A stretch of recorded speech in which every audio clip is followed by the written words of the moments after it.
Reliance Jio IPO ప్రక్రియకు ఆ సంస్థ అధినేత ముఖేష్ అంబానీ గ్రీన్ సిగ్నల్ ఇచ్చినట్లు సమాచారం. స్టాక్ మార్కెట్లో రిలయన్స్ జియోను నమోదు చేయడం ద్వారా 35,000 కోట్ల రూపాయల నుంచి 40,000 కోట్ల రూపాయల మేర నిధులు సమీకరించాలని ఆ కంపెనీ భావిస్తున్నట్లు తెలుస్తోంది.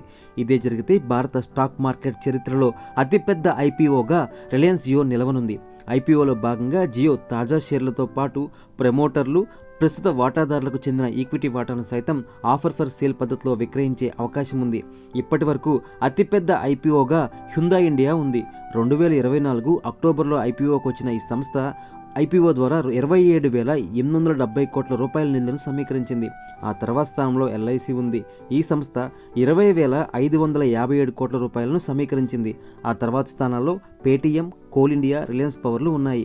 ఇప్పుడు జియో 40,000 కోట్ల రూపాయలను ఐపీఓ ద్వారా సమీకరిస్తే వీటన్నిటికంటే ముందంజలో నిలిచే అవకాశం ఉంది.